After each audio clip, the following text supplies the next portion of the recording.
Warm weather is still in Europe. Winter hasn't hit yet, but the protests have already started. That's a bad sign. Let's talk.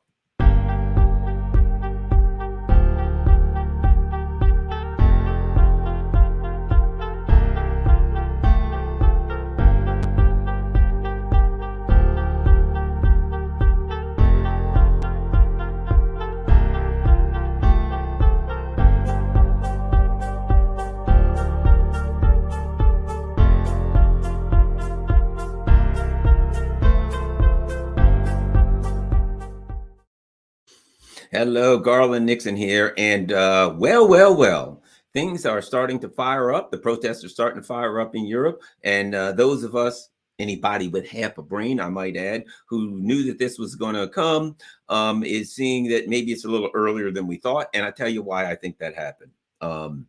Well, let's do this. Let's start off. Let's look at what's happening here. Let's look at what time it is in Europe. What time it is? Hammer time, as MC Hammer used to say. It's hammer time for the ruling elite class, and it is just starting. Let's go. Prague, tens of thousands of protesters. I love this. From the far right and the far. Now, keep in mind, this is VOA, Voice of America. Yeah, you can trust him. But here's the thing about it.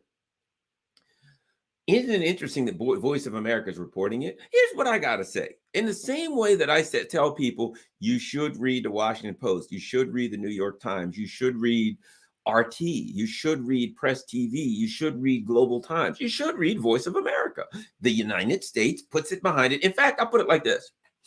I think that if Voice of America says we're speaking paid for on behalf of the American government, that's the best thing you can do, because they tell you who they are. You go to Washington Post and they're like, democracy dies in darkness. We're standing here to bring you unbiased truth. And then it's like, now a word, our next article sponsored by Lockheed, and we'll be interviewing some unnamed CIA and intelligence sources. At least Voice of America is straightforward. Hey, with Voice of America, we're the government's, RT, it says Russia right in the name. What's wrong with that? RT says Russia. You know you're going to be getting something from the perspective of Russia, or people who are at least in opposition to the U.S. empire, things of that nature. Press TV, right there, it's Iran. Voice of America, let's see what they got to say. Tens of thousands of protesters, and I love this, and let's talk about why. From the far right and far left joined forces to rally against the country's pro-Western Czech government in the capital Saturday. You notice this. There it is. They're from the far right and far left. That's the only. So now, one of the things that we see happening, and this is very much where the Biden administration is going, right? Remember his speech, the Dark Brandon speech the other day. The evil MAGA people, they're far right and they're a threat to America. And now they take it one further. And that's what those of us on the left have been trying to convince conservatives for years. The conservatives are like, hey, they're coming after conservatives on YouTube. They're coming after us everywhere. And people like me have been saying, dude, it ain't that you're conservative that they don't like. It's that you're pushing back against the narrative. And if you push back against the narrative, it doesn't matter where you are, they view you all the same. And there's the evidence. From the far right and far left, is it possible, with tens of thousands of people there, that there weren't people there who were neither far right or far left, that they were like, oh man, I can't pay my friggin' energy bill and I can't buy food. That ain't good. But anybody who doesn't like that, obviously is far right or far left. Police estimated the crowd at Prague's central Wenceslas Square numbered around 70,000. Some of the groups, now again, they've got to denigrate them. At the demonstration included the major anti-migrant populist Freedom and Democracy Party and the Communist Party. No, not the Communist Party. Anybody but the So the anti-immigrants and commies, those that they hate. Again, the anti-immigrants, they see, they're going to argue that's the far right, and the commies are just the evil communists. Of course, who else would be upset because they can't pay their energy bill and their economic situation is deteriorating? Who else would be angry other than the far right and the far left? People in the center love that shit. They don't like to eat, and they like high prices. So these knucklehead, crazy far right and far left people are out there saying like, man, I can't pay my bill. And the people at the center are like, boo, still, we don't care what our energy bill, we'll starve and die. We don't care if we're skeletons lying on our floor with cobwebs all over them. We don't care. As long as we don't get rid of the sanctions against Russia. Yes, sirree. Love those centrist people. They're standing there. What is it? They're supporting Ukraine till the day they die, which is rapidly approaching. The protests demanded the resignation of the current coalition government led by conservative Prime Minister Petra Fiala, criticizing it for a number of issues, including its Western-oriented policies. Let me just say this. Perhaps they haven't figured out. This is how it starts. They start by saying, hey, we ain't happy. But then the government doesn't listen. And they come back and a rock or something is thrown, maybe a beer can. And eventually they're going to come back and it ain't going to be a rock or a beer can. It's going to be something far worse. If they ain't happy now, let me just put it like this. If they are not happy now, and it ain't even cold, and it gets cold in Eastern Europe, and it gets really cold, and they're like, okay, it's really cold. Oh, man. And the government's going to say this. We got good news and bad news. The good news is gas prices are not rising. Gas prices are not going to go up. The bad news is we don't have any gas at all to sell you, so they can't go up because you can't pay extra for something that you can't get. So your ass is going to freeze. You might want to count your toes daily because every day or two, one of them's going to kind of turn black from frostbite and fall off. So count them each day. If you got 10 in the morning, and by afternoon, you might have dropped down to 8 or 9. Just keep an eye on that, But meanwhile, screw you. We ain't doing nothing. And according to the Voice of America, the far right and far left are going to be pissed about their toes freezing off. But the centrists are wise, and they're going to stand by Ukraine no matter what. So lucky centrists, hooray! They condemn the government for its support of the sanctions against Russia over its war in Ukraine and accused it of not being able to tackle soaring energy prices. Here's the thing about it. It's not that they can't. It's that they have no plan to. They don't want to. They're doing what they want to do. They are suicidal. What you have is a group of elites who are pursuing an ideology that is not just, it would be great if it was not in the interest of their constituents. Oh, they'd be lucky if that's all it was. They're pursuing an ideology far worse than that. They are pursuing an ideology that is guaranteeing the economic destruction of their society, the economic destruction of their content. The elites are pursuing an ideological crusade that one may argue is guaranteed to. You know what? Come to think of it, let me tell you what I got to do. Let me tell you what I'm going to do now. I'm going to share an article with you. Stop screen. I'm going to share an article with you. You're going to love this. Why? Because this article was written prior to February 24th, the beginning of the let me find it. This is Michael Hudson. Let me find this here. Michael Hudson wrote an article prior to, there we go. I'm going to find it. Sorry about that, you all, but I got to share this with you. I think it's very important. I think everybody go to michaelhudson.com, share screen, and look at this article. This was written, look at the date. February 8th. I said, look at the date, and then I couldn't see it. February 8th. The special military operation didn't start until February 24th. And here's what he says. America's real adversaries are European and other allies. And he goes on to say, listen, let me just read the first paragraph. The Iron Curtain of the 1940s and 50s was ostensibly designed to isolate Russia from Western Europe, to keep out communist ideology and military penetration. Today's sanction regime is aimed inward to prevent America's NATO and other Western allies from opening up more trade and investment with Russia and China. The aim is not so much to isolate Russia and China as to hold these allies firmly within America's own economic orbit. Allies are to forego the benefits of importing Russian gas and Chinese products, buying much higher priced U.S. LNG and other exports, capped by more U.S. arms. Right? So Michael Hudson wrote, before this thing even started, this is not necessarily about Russia and China. Somewhat it is, but it's about bringing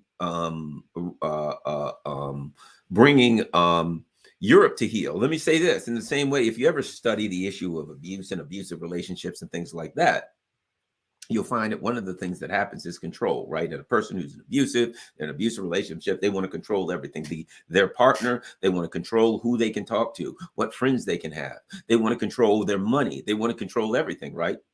Why? Because it is ostensibly a relationship of control, a relationship of fear. I got to control your money. You can't have friends. You can't talk to your family. You can't do anything. I'm in full control of your life. You're mine, right? That's what the hell's going on.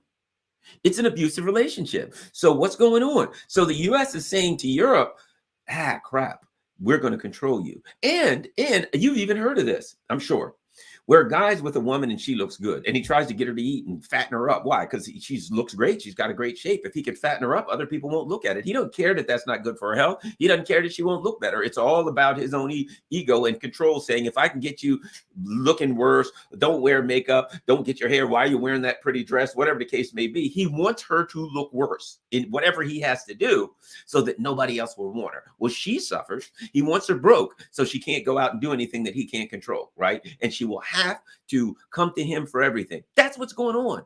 The US is looking at Europe saying, we need you broke, we need you miserable, we need you living a hellified life, and we need you to voluntarily say, I'm not going to anybody else to help me out.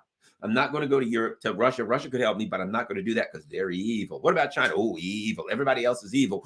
The people who have driven us to a life of hell and misery, those are the ones we got to trust. They're looking out for us. And those are the only ones that we're going to go to for help. That's what the US is doing to the EU, deliberately destroying them. And now, let's continue to look a little bit. Let's continue to look a little bit. Let's continue to look and see what we got next here. Look at this. You're not going to hear it, but look at this. This is in Germany. This is German protests. Tractors everywhere. People outside. Look at that. It started, man. The people of the EU are just humans. Okay? They're people. They're humans. And as humans, they expect certain things. And particularly when they have been living a decent standard of living for a long, long time, they expect that to continue. And here's the important part. They expect their leaders to do everything they can to make that continue. They expect the leaders to act on behalf of their economic what would you call it? On behalf of of prosperity, right? In the best interest of their economic life.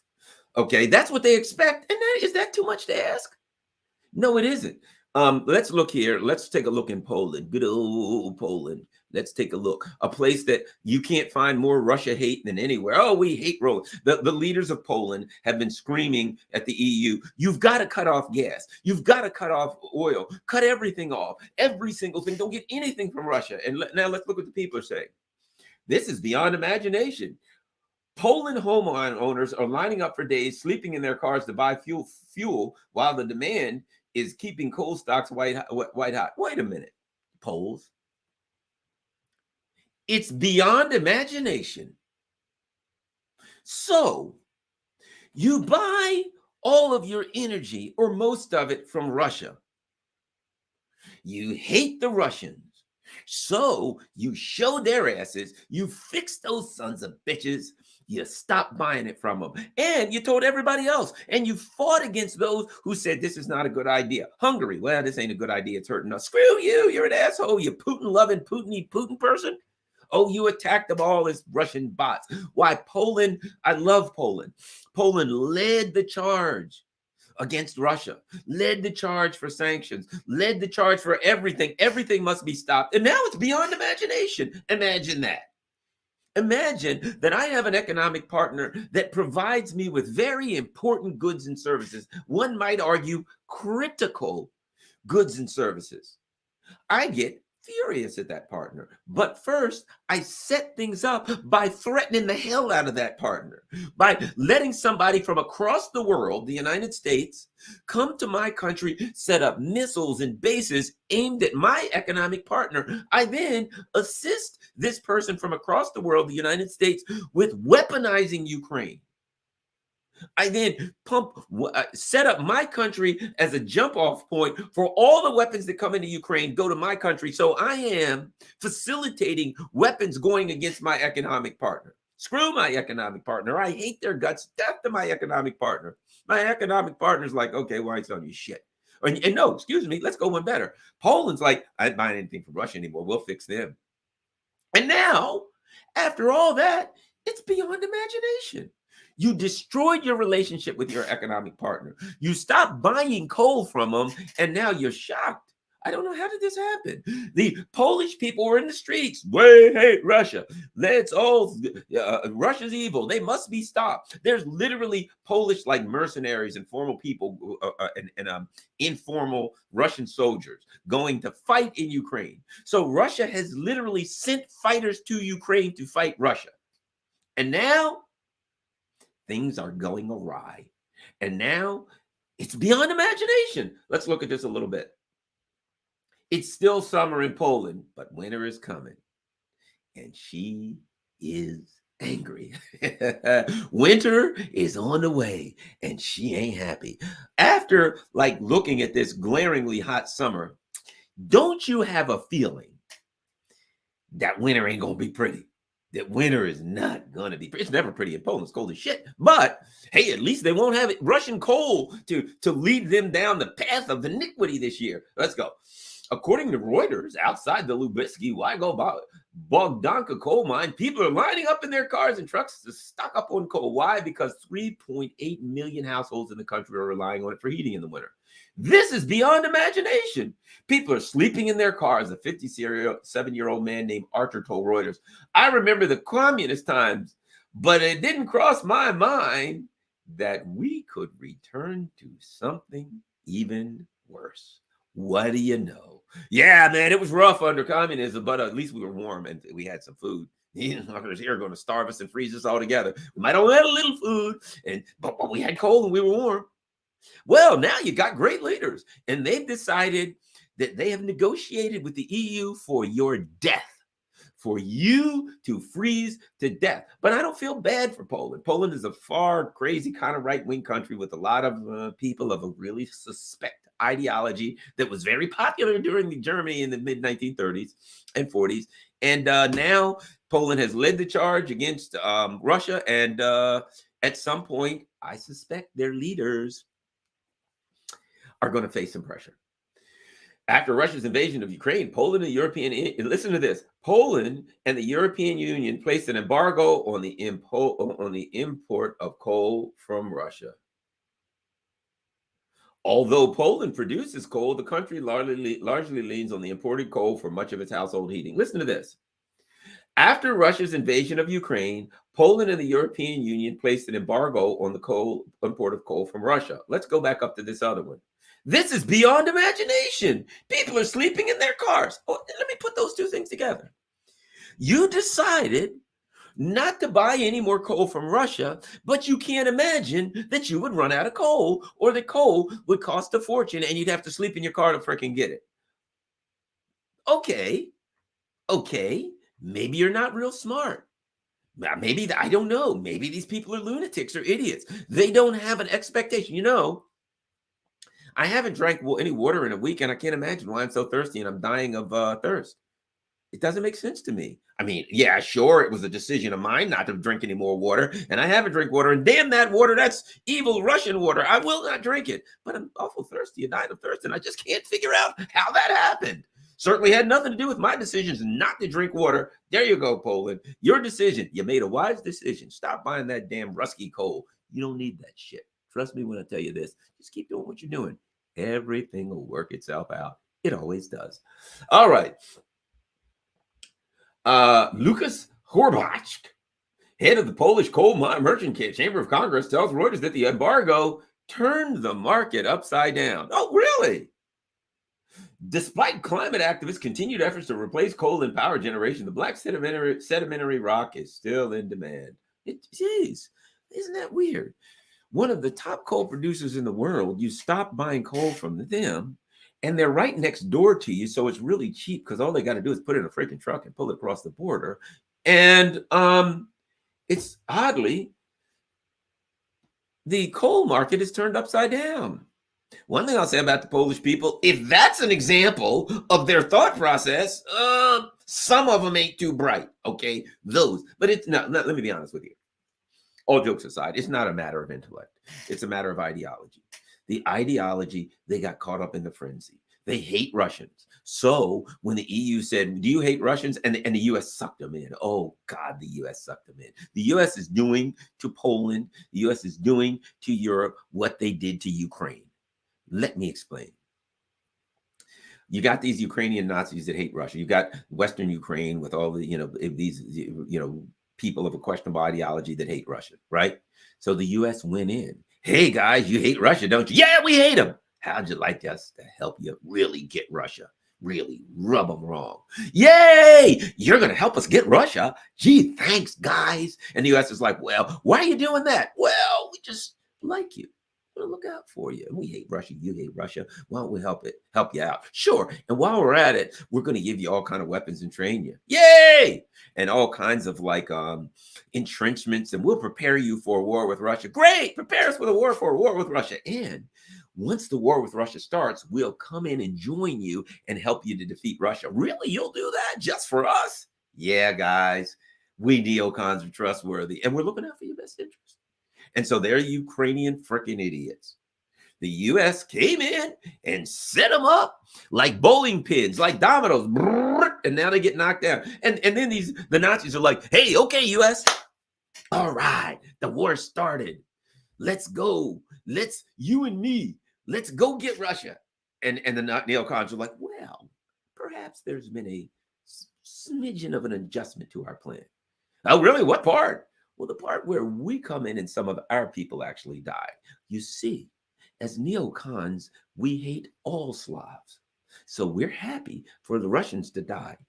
And you Ukrainians, yeah, we're happy to feed your bodies right into the wood chipper so you can die too. Well, that ain't good. Well, don't worry about it, because at some point we're going to run out of Ukrainians because you fuckers are all die.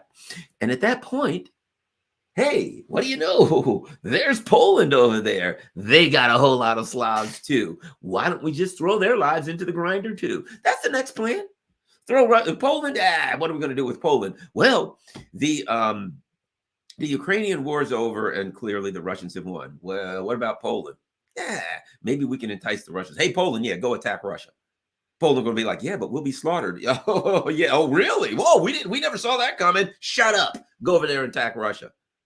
But we'll all be thrown into the meat grinder and torn to shreds. Yeah, okay. Yeah, we had pretty much planned on that. Yeah, now shut the fuck up. Go over there and attack Russia and get your country wiped out, because it's your turn. Your turn. So what they're doing now is this. They set Ukraine up, and they use their hatred of Russia to drag them suckers right into a battle with Russia so they could get chewed up, mowed down like cordwood. And now, guess what? Poland and other Eastern, Latvia, Smotvia, whatever the hell. Guess what's coming for you, my friends? Do you really? Let me ask you this. Did they come help? They set Ukraine up for a war with Russia. Did they come help them? Did they like, oh, we've got to send it? No, they just threw more weapons in and to get them chewed up, mowed down like cordwood. So do you think they're going to help you? No, they're not. Latvia and these dumb fucks actually believe that the US and France and all Germany would exercise Article 5, that if Russia started raining down hypersonic missiles on them and turned their little postage stamp sized country into a smoldering spot of smoke, they really believe that the Germans and the Brits and the US would come in to save the lives of the Slavs. How goddamn stupid can you be? So now they're starting by throwing their economic out. They're done. Like 20% inflation in like Latvia and some of these countries. So the US is like, yeah, we're throwing you to hell. And the beauty of it is, All these people are going to be in the streets. They're going to be like, we don't have any food. We don't have any energy. What are we going to do? And the Polish government, Latvian and all those are going to be like, hey, United States, hey, big brother. Yes, you always been there for us. Yeah, we have. Okay, here's what we need. We got 1.5 million people in the streets, and in Latvia and those kind of countries, all you got is 1 million people in the whole country, so it ain't going to be that much. But at any rate, we got 1 million people in the streets. We need to do something. What do we do? And the U.S. is going to go, we got a plan. Okay, put guns in those sons of bitches' hands and point them towards Russia. But they'll all be mowed down like cordwood. Yeah, you may be right there. That's what we said. Put guns in their hands, point them towards Russia. Then they'll get mowed down. Well, what then? Yeah, what's going to happen when we run out of Eastern Europeans to get mowed down? Well, we always got the Germans and the French, so we'll keep going. We got more bodies to sacrifice. Trust me. Your turn, and you go. They used the hatred of Russia from the Poles to manipulate the Poles into destroying their own shit. And they've done it to the entire Europe. The Germans, remember when like everybody had these Ukrainian flags and they were bragging about, they you know what? They were fighting over who would get to, who got to hate Russia the most. They can't, these Russians, why? How dare they think they can play tennis with us, sing with us, direct organ? No. Hockey, none of it. None of it. Not interested in any of it. We hate them. So you're all fighting to demonstrate who hated Russia the most. And the U.S. neocons were sitting there loving it because they knew that your hatred, they knew that your emotions could be turned against you to put you in a position of economic destruction. And as Michael Hudson wrote, the EU is the real adversaries. You're the ones that are the real threat because you're inside their camp, because you're part of their coalition. So you're the real problem. So they got to shut you down, impoverish you, so you have to live off the U.S. See, remember, the sanctions were never about Russia and China. The U.S. kept introducing more sanctions against Russia, more sanctions. What was that about? That wasn't about Russia. Russia's been fine. That was about saying to Europe, you can't buy widgets from Russia. Well, where will we get them? You can buy them from us at twice the price. You can't buy gas from Russia. Well, wherever will we get that? We'll sell it to you 10 times the price. You can't buy wood from Russia. Wherever would we get wood? You can get it from us at 15 times the price. The whole thing was about saying we're going to economically divorce you from cheap energy and reasonably priced goods. We're going to force you to depend on us for the goods. We're going to overcharge you by 1,000% for the same goods. We'll get stronger. You'll get weaker. But as you get weaker, you'll rely on us more. So we'll get stronger from your weakness. We will take your energy. You will be falling, begging us. So what has to happen? By wintertime, the Europe is going to have to beg somebody for salvation. This is a fact. What's going to happen when it really gets cold and Europe has no way of keeping warm? You see, these protests in Prague, these people in Poland freaking out. There's been some protests in Poland too. There's been a number of protests in Poland. They won't cover it, but there have been protests against a number of things. There was protests against Ukrainian refugees. There's been protests in Poland, but they won't cover it. Protests in Germany, protests in all over the place are happening, but they're not covering. Been tons of protests in Italy, tons of them. But so what the U.S. is doing is it's using the European racism and hatred against Russia to manipulate them. Always remember that. That's the problem with hating other people. That's the matter with hating other groups. You make yourself vulnerable because when you hate other groups or you have racism or whatever it is towards another group, there's always a nefarious entity out there waiting to use that against you. That's a weakness. It's not a strength. And now that weakness of Europe hating Russia has been exploited by the U.S. neocons to the destruction of Europe. There ain't no way out now. You ain't coming back, Europe. You're not coming back after centuries of being empires and colonial powers and all that shit stops February 24th. And it isn't stopping because of Russia. Russia's not stopping it. Russia's doing what they have to do to extinguish a threat on their border. You may not agree with it. You may agree with it. But that's what they believe they have to do to extinguish a threat on their border. That's what Russia's going to do. And not only is it predictable, it was predicted by many academics. Mearsheimer predicted. I mean, I could go on and on. Kennan predicted it. But Burns predicted it, who's the head of the CIA now. Many people predicted exactly what would happen. Why? Because it's obvious. Because the truth of the matter is, if Russia and or China decided they were going to overthrow the government of Mexico, and they were going to start pumping Mexico full of bio research labs and weapons and all that kind of shit, you best believe the United States would go to war. That's just the reality of it. The U.S. is using the hatred of the anger of the EU citizens against Russia, against them. The problem is this. The elite ruling class now is like, we got to stick it out. We're going to stick it out. We're going to continue against Russia. Things like this can never work because they drive up significant pain against the people, and the people will escalate. There will be a force continuum. So when I was in law enforcement, as I told you, I was a law enforcement official. I wrote all kinds of policies and things like that, and I would write a force continuum policy, right? They used to call use of force policy, and then when I was around, things changed into force continuum. What does that mean? That means if something happens, you start with verbal commands, and then you go to by hand, don't come any closer, move this way, and you continue. And the highest of the force continuum is lethal force. The lowest of the force continuum is verbal commands. Well, in law enforcement in the United States, they shoot the hell of a lot of people. So that's a whole nother story, that how that force continuum ain't working so well. But here's my point. And all that, and I forgot my point, but it'll come back to me in a second. That's the great thing about ADD. You forget your point, but it comes back to you. But the bottom line is,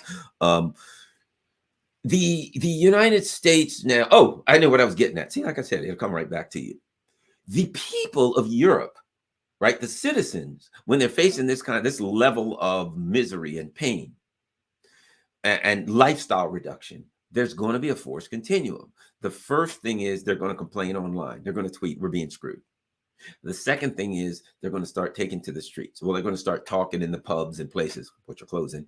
Hey, we got problems. Then they're going to start taking to the streets and waving flags and screaming and yelling, right? Do you think it stops there? See, do you think if a person is asking for something and they don't get it, force continuum will be applied. It will start with, hey, I'm unhappy, but you ain't listening, are you? Then it's going to start with yelling. I'm going to the streets and I'm holding flags. We ain't happy. We want our government to do something. We're not going to go for this. And the government's like, fuck you. In fact, the leader of the Czech government said that the people that are protesting are all a bunch of Russian bots, basically. That, do I have this? Let me see if I can have this. Far right and extreme. This is let me find this so we can look at how the West. Look at how the West is talking about this.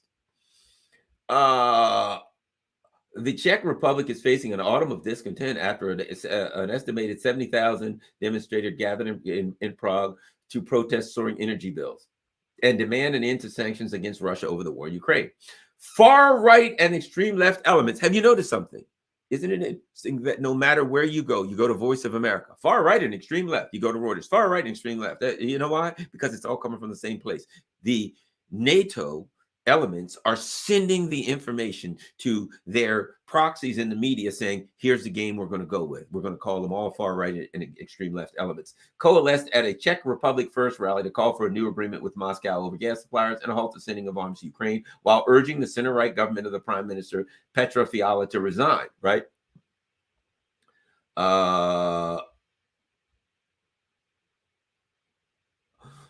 The rally, partly organized, again, the same thing, by the far-right Freedom and Direct Democracy, SPD, and the Rump Communist Party that once ruled the former Czechoslovakia, featured calls for military neutrality, complaints over the arrival of Ukrainian refugees. 400,000 have been granted refuge. Alongside banners such as the best for Ukrainians and two jumpers for us, Zuzana, whatever the hell, of the hard-right anti-EU Tricolor party told protesters, Fiala's government may be Ukrainian, it may be Brussels, but it's definitely not Czech, right? Some demonstrators wore t-shirts praising the Russian president, while others carried banners voicing anti-EU and anti-NATO sentiments. The Czech Republic has been among the West Allies' staunchest supporters. Wait a minute. The Czech Republic? What do you mean? The Czech government has. The Czech people are like, screw this, man. Fiala, listen to this. The leader of the Civic Democratic Party and a former politics professor dismissed the demonstration as extremist and fueled by Russian propaganda. The protest on Winston Square was called by forces that are pro-Russian, are close to extreme positions, are against the interests of the Czech Republic. It is clear that Russian propaganda and disinformation campaigns are present on our territory, and some people listen to them. However, non-opposition voices have cautioned against the potentially calamitous consequences of the looming winter energy crisis, which Fiala is due to discuss with German Chancellor Olaf Scholz. The Justice Minister, a member of the Prime Minister's party, warned last week of the risk of riots and the fall of the government in the absence of an urgent solution. If the energy crisis is not resolved, the political system of this country is at risk.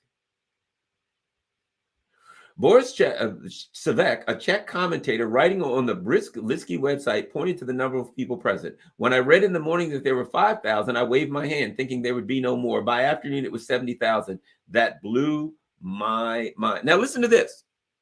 The agenda is suspiciously reminiscent of Donald Trump's agenda. When we see how this man can threaten the very essence of even an old and experienced democracy, such as the American one, it certainly should not leave us in peace. So what they're saying is, but imagine this. What are the people upset about?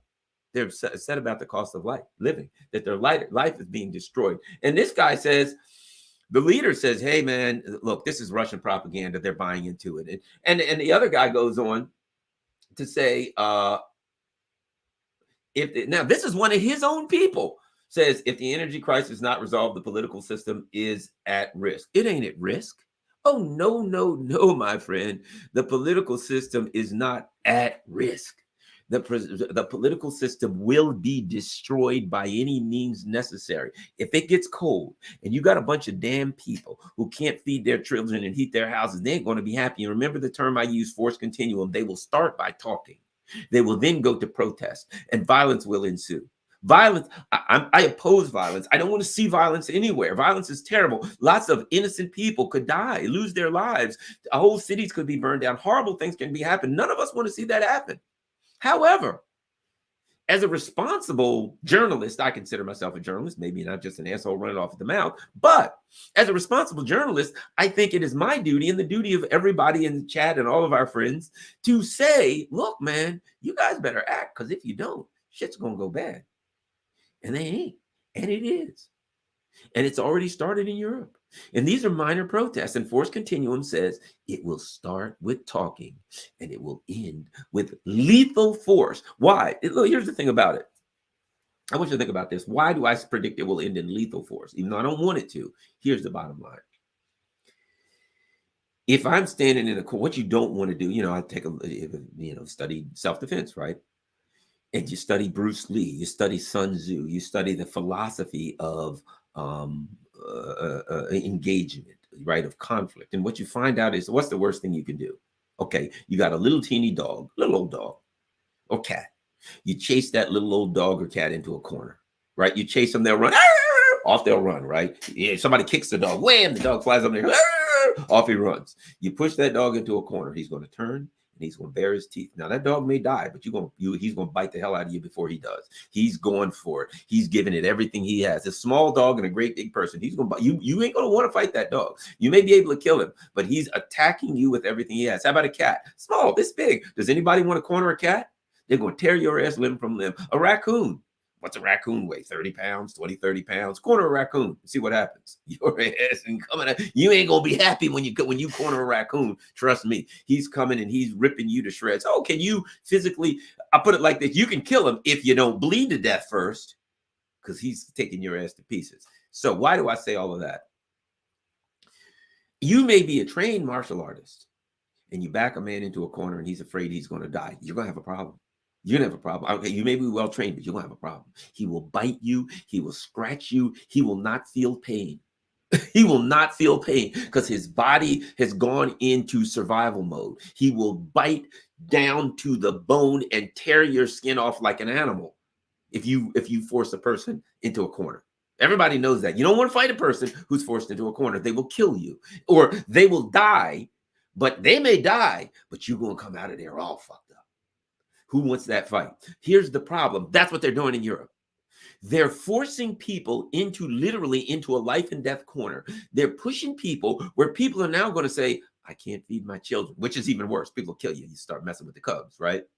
So now they're forcing Europeans into a corner where the Europeans are going to be backed into a corner and say, look, you are in power and I'm going to freeze to death and I'm not going to be able to eat. I got nothing left to lose. Was it Baldwin, what's his name, said, the famous writer and philosopher in the US, who said, there's nothing, the worst thing a society could create is a man who has nothing left to lose. They're creating an entire continent of people who have nothing left to lose. When you're waiting, when you can't afford food, see, they're saying people are going to have to make a decision between energy and eating. The energy moves your food around. The energy creates your food, right? They ain't going to be able to afford either. So now you got 3 little kids, your man, a wife, and 3 little kids. The man's like, I feel responsible to feed my family and to keep my family warm and all this kind of stuff. And I can't do it because the society has created an environment where I'm unable to make enough money to be able to save the lives of my kids. Now they've created an environment where we don't even have gas, where even if I have the money, I can't purchase the energy to keep my home warm. And I'm running out of electricity shutting down. So I'm frozen. What's going to happen when they don't have energy, when they don't have a gas, when they don't have coal? They're going to have to get electric heaters, which the cost of them will go through. If they can get them, they won't even be able to buy them. But if they were to get them and everybody was to turn them on, what's it going to do? Whoop, it's going to shut down the electrical grid. And they're not going to have electric. So they're creating an environment. It's effectively pushing a continent of people into a corner where they are going to be facing literal death for them and their families. You do not ever want to push any animal that has an instinct for survival into a corner where it's facing death, and death for its children and death for its family. You know, I got attacked one time by a friggin' duck when I was a kid. I was down by the water and walking along, and there was a duck, and there was 3 little baby ducks, and I was young, I'm 10 years old, and I didn't know that you weren't, and I thought they were cute. I was, a kid. I might have even been that year, and I thought that the little ducks were cute. I'm like, oh, I'd love to pick up one of the little ducks. And I look, and it's innocent. There's a friggin' duck, and there's 3 little ducks walking behind. They look good. So I think to myself, I'm going to walk over and pick up one of them baby ducks and look at the duck. I mean, it's a duck. What is it going to do? The big mother duck's going to do. I went over to reach for a duck.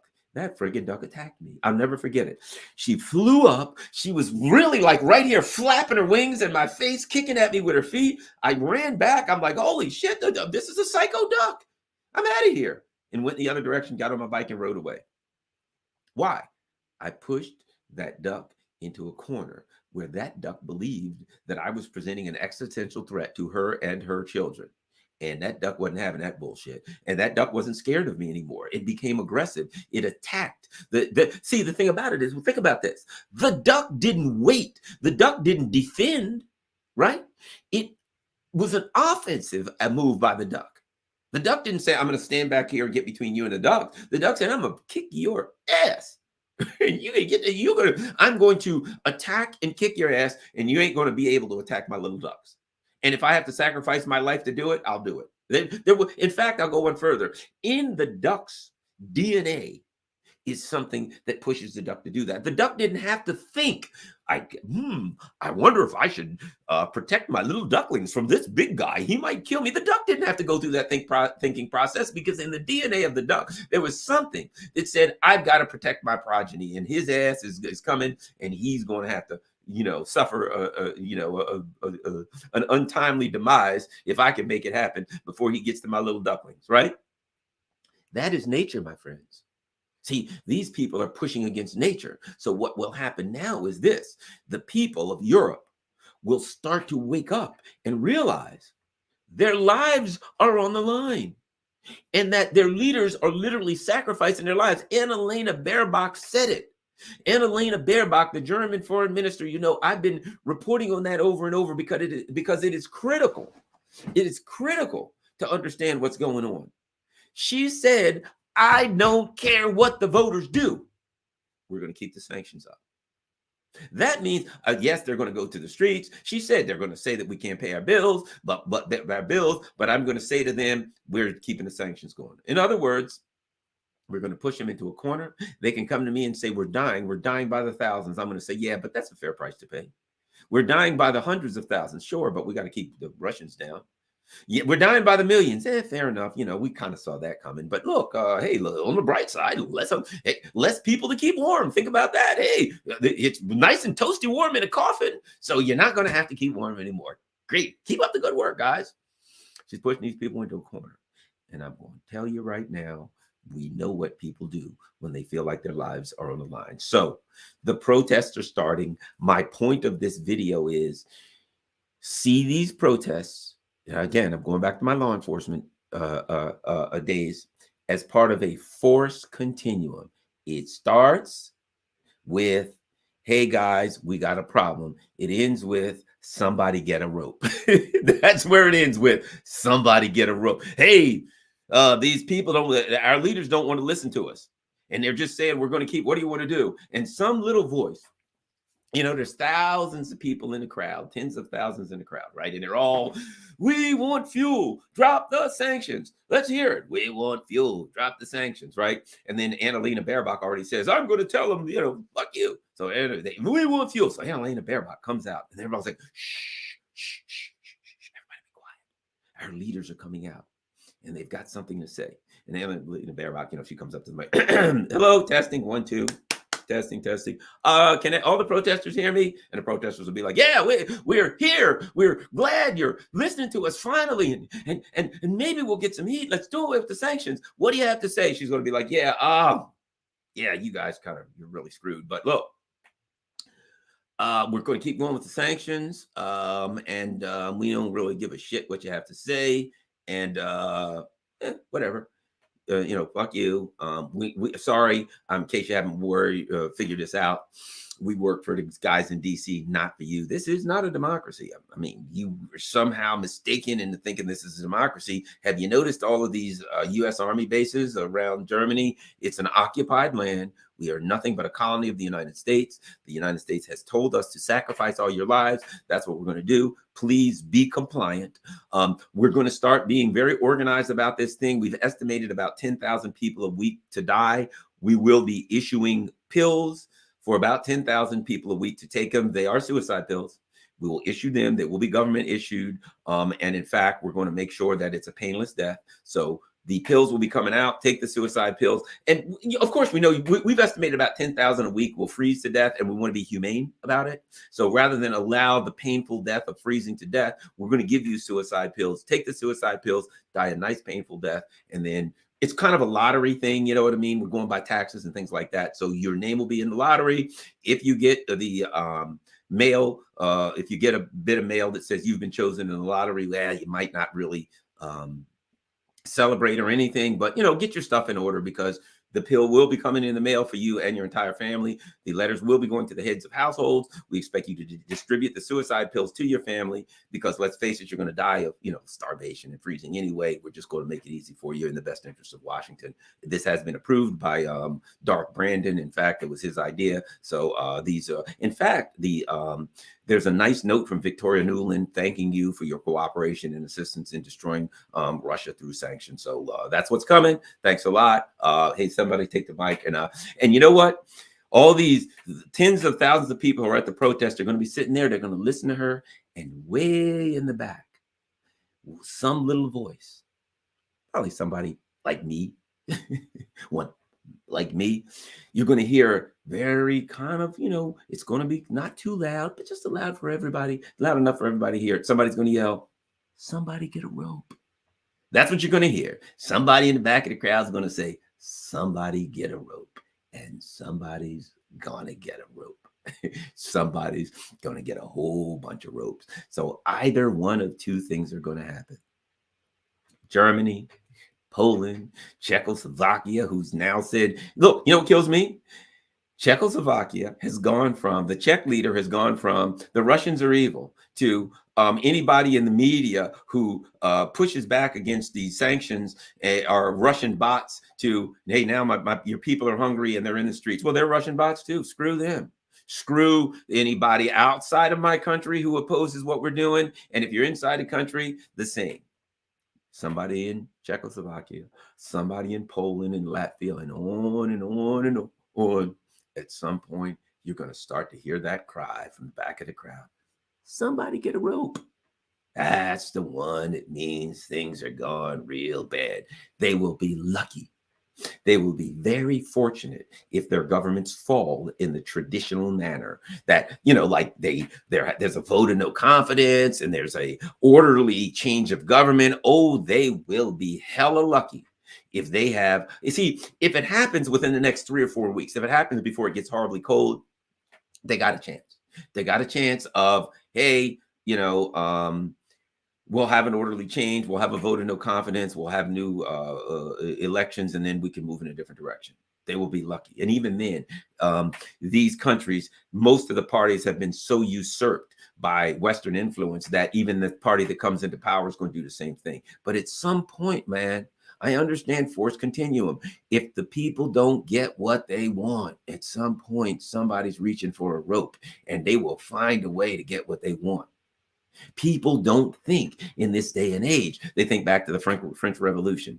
They go on, as Joe and Lai said when he was asking, I believe, the 1970s or 80s, when someone said, what do you think about the outcome of the French Revolution? And he said, it's too early to tell, right? Well, it ain't too early to tell. So remember this. Here's the beginning of September. Remember this. Garland Nixon said one of two things happens. One of one things happen. The governments of these countries don't represent their constituents. So if they represented their constituents, they'd have to act. So they can't and won't act. But the people are going to act. Just like that duck. When their kids get hungry and they see all that, they don't give a shit. Let me tell you something. When a person's kids are hungry, they'll challenge 100,000 people will charge a machine gun nest. And some of them will get killed, but the ones that get through, when they get their hands on the machine gunners, they'll tear them limbs from limb, right? They will, 100,000 people who are hungry will charge government buildings. They'll burn them to the ground. I don't want to see these kinds of things happen. I oppose violence, but I'm telling you, and everybody who is watching this knows I'm telling the truth. You get a country, a continent full of cold and hungry people, they will tear these, the UK, Germany, these so-called civilized nations. Let me tell you something. They're not civilized. A civilized nation doesn't do this to their people. Technically, they're a civilized nation. They're developed. Industrially, yes, they are, even though many of them have deindustrialized. But when it comes to the civilization of order, so that the government respects, so you have something where the government respects its people, they ain't civilized. They ain't civilized. In South America, the people in South America, the governments are like, hey, we are not going along with this shit because we need grain and we don't want to hear it. We need grain, we need energy, we need oil. Those are our priorities. Screw that, United States. We ain't going along with you because we need these things for our people. That's civilization. The countries of Africa who are saying, look, man, we may be poor, but we ain't goddamn stupid. Look, we ain't going along with this shit. We get grain from these people. We get energy from these people. The U.S. is like, let's all get together and we're going to we're going to cut the Russians out of everything. And the people in Africa are like, fuck you, dude. We ain't got much now. And at least we can get grain and oil and shit like that from Russia and China. Fuck you. No, that's civilization. Those are pragmatic leaders. These are countries that don't have much. Let me change this. They got a lot of resources, but most of them been stolen by the US and France and England. But my point being this, but their leaders know, hey, look, if things get worse here, they can kill my ass. So, nah, my friend, that'd be suicide. We ain't doing that. We'll just chill out with Russia and China. We'll stay non-aligned for the most part, and we'll keep trying to eat as best we can. It ain't that easy now, and we ain't trying to make it harder. We're already on the edges. We ain't trying to go over the cliff here. That's what they're saying in South America. That's what they're saying in the so-called third world countries. These people are pragmatic and looking out for their own interests. The third world countries are in Europe. Third world is where the leaders don't look out for you know what I mean? Third world, whatever the hell that means, was where leaders are not pragmatic to look out for their own people. And now we're seeing that these countries that are supposedly so civilized don't have a civilized form of government. Because a civilized form of government means the government is responsible and accountable to the people. That ain't the case here. Luckily for the European people, they're learning it now. And there may have to be some situation, shall we say, that rectifies that. I'm hoping it is a peaceful. It'll be peaceful if, and this can't happen, if sometime within the next month, the European leaders finally go to the Americans and say, we can't do it no more. These people can kill us. We've got to do something. We've got to get Russian gas again. We've got to sit down with the Russians and strike a deal. See, the Americans can't do that. The Americans cannot strike a deal with the Russians. The Americans cannot strike a deal with the Iranians. Why is that? Or the Chinese. They can't do it. The Americans can't do it. Why? Here's why.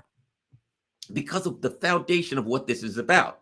The foundation is America sees itself as the world hegemon, the world leader that makes the rules and maintains the order, and everybody has to listen to the U.S. Therefore, the U.S. doesn't have to bargain with anybody else. Everybody has to do what they're told. That's what the U.S. sees, how the CS sees the world, and that's how the U.S. wants to maintain order. Although it's not that way anymore, the U.S. is still imagining this, the U.S. leaders. Okay, if the U.S. strikes a deal with Iran, Iran has some demands, which means the U.S. has to acquiesce to some of Iran's demands, which means that the U.S. is not in total and completely control. The U.S., what they want to do is say to Iran, in order to get a deal, here's the damn things you have to do now, do them. And Iran's supposed to say, sir, yes, sir, and do them.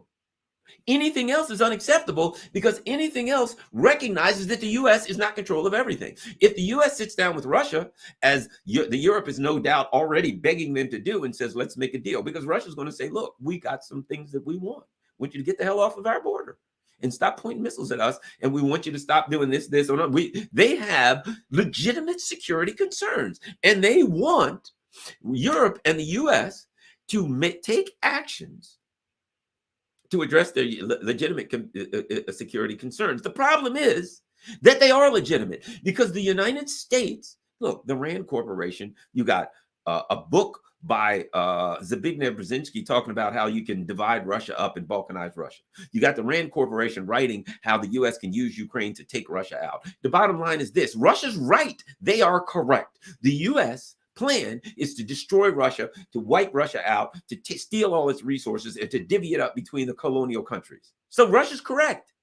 So if Russia says, I want security for both Europe and Russia, the U.S. is going to go, no, we don't want security for you, Russia. Why? Because we're trying to destroy you and balkanize your country.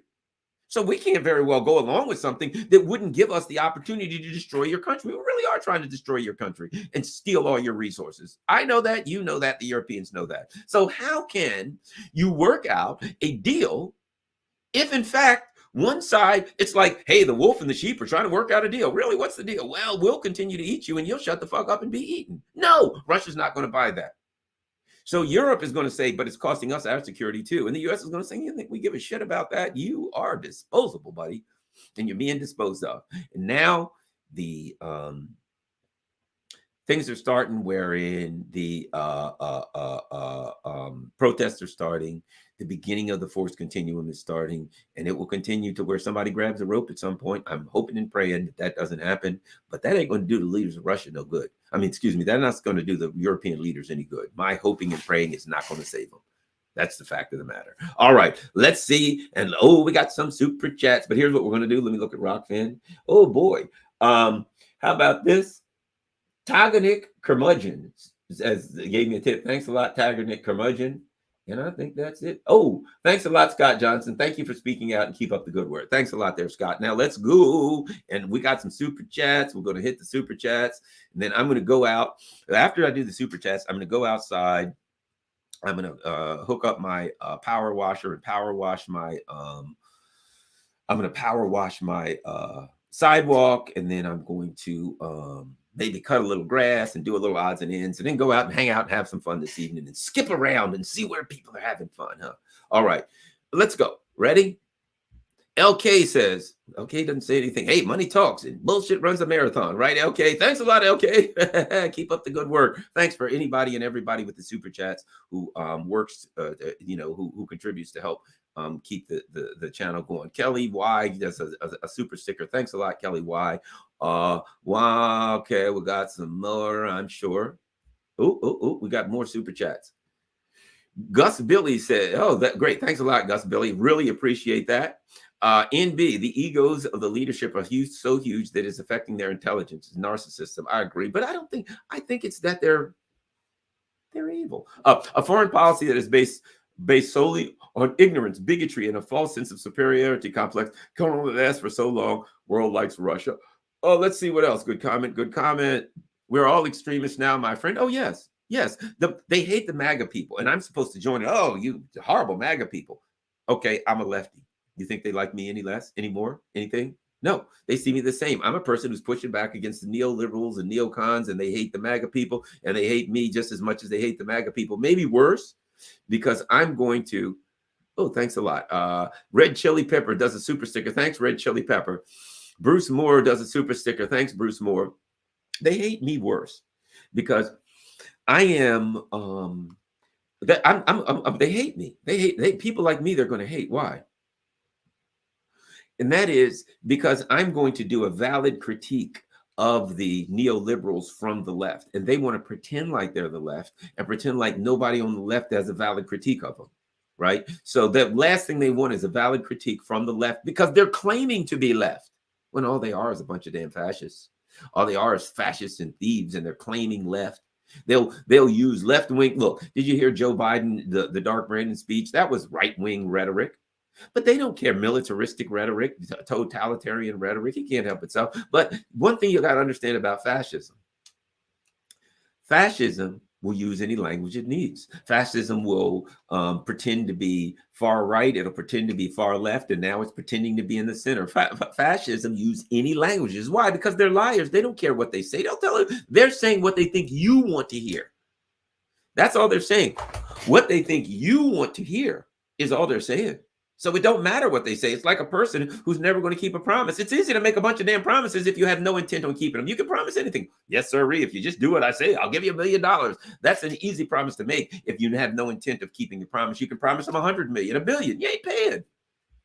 And that's what happens. That's what you're looking at when you're looking at these neoliberals. They are not coming through. So they will use any kind of rhetoric necessary to get your acquiescence to their control. All right. Thanks a lot, everybody. I certainly appreciate it. Don't forget, there's, oh my God, there's 331 people, which means I should have 331 likes minimum. Everybody on here, please smash the like button. I need at least 331 likes out of this. Additionally, thanks everybody over on Rockfin. I also need to make sure all 331 people, you and probably 1,000 or so on Twitter that are watching this also, everybody who's watching this needs to do one important thing. They may throw my ass off Twitter. They may throw my ass off YouTube. That could happen. However, they ain't throwing me off Rockfin. So please go to www.rockfin.com/Garland Nixon and become a subscriber. It's free to become a subscriber. I would really appreciate it if you become a member. That's $9.99. And we got patreon.com. Look, you can do $3 a month, $5 a month, $100 a month, whatever you can afford. I appreciate patreon.com/Garland Nixon. We got Buy Me a Coffee, where you can do like one-time things, buy me a coffee, and it's not owned by the oligarchs. So a lot of people like Buy Me a Coffee. You can see it scrolling across buymeacoffee.com/Garland in, and then they, for some ungodly known reason, they put an H on the end of it, but it is what it is. So PayPal, certainly my information is there too. I thank anyone who does what they can to help keep the channel going. We got another super something or other super sticker from Rudolph Zimmer. Thanks a lot, Rudolph Zimmer. Really appreciate that. And let's see. Did we get anybody else? Happy Saturday from Christine Miller. Thank you very much, Christine Miller. And let me see what this person has to say. Christine Miller, thank you, Garland, for talking about how the faux left in the U.S. has claimed the term left. There's almost no left in America, and any true left that still exists in the U.S. is certainly not found in the Democratic Party. Christine Miller, you are absolutely brilliant and correct. I will say this I'll just comment on that before I leave, because I comment Christine Miller does donate tips and donates all the time. I appreciate that. Really helps the channel. And that is, here's the game. I'm just going to give you the game before I go. This is the game. The neoliberals simply want to redefine left. Left traditionally is about economic class. That's what ideology, the left ideology is. That's why do I consider myself a lefty? Because labor unions. My dad was a longshoreman. He was a hard hat wearing guy in a labor union. And that's where I cut my teeth supporting labor unions. I was a police officer. Guess what we had? A union. We got good benefits. We got good pay. We had representation. So I'm a firm believer that that labor should organize to ensure that capital gives them their fair shot. Different things like that. I'm suspicious of corporate power, suspicious of concentrated power, anti-war. That's traditional left. Anti-empire, anti-imperialism. I'm somewhat of the left kind of nationalist. A lot of the lefts are nationalists in a way like the nationalism you find if you travel in South and Central America. Nationalism that says, I love my country, you should love yours too. Not I love my country, which means my country is better than yours. So those are the things that I consider left. But the neoliberals are trying to redefine left through cultural bullshit. In other words, we're going to take positions on trans, not saying that that's bullshit. I'm just saying that ain't defining the left. So they're going to say, if you don't agree with us on trans, if you don't agree with us on LGBT issues or Black Lives Matter issues, that, might I add, even the issue of race, they're using Black people for human shields. They're not really addressing the issues of people of color. They're pretending to. They're sticking it out there. They're wearing a Black Lives Matter mask, but they're not doing anything to help Black people or address the plight of Black people. So they're using LGBT or Black or social or other stuff like that as bullshit when they're not going to do anything in the best interest of those people. They're using those issues to say left is about cultural issues. But it's no longer about economic issues. It's no longer about organized labor. It's no longer about anti-war, anti-corporate, suspicious of concentrated power, opposition to the oligarchs. It's no longer about that. So all they're trying to do is redefine left as something that they can control. Now they can say, I can be pro-war, I can be anti-organized labor, I can be pro-corporate puppets, Wall Street owned everything, and still call myself the left because I'm in favor of some kind of LGBT issues because I've redefined the left. So that's what really we're talking about when we talk about the left. All right, let's see. Is that it? Any more? Garland, great work. Oh, Sparky, thanks a lot. Sparky's always there. All right. Thanks a lot, everybody. Don't forget, smash the like button. Everybody, rockfin.com/Garland Nixon, ROKFIN. You got to be there. Peace. I am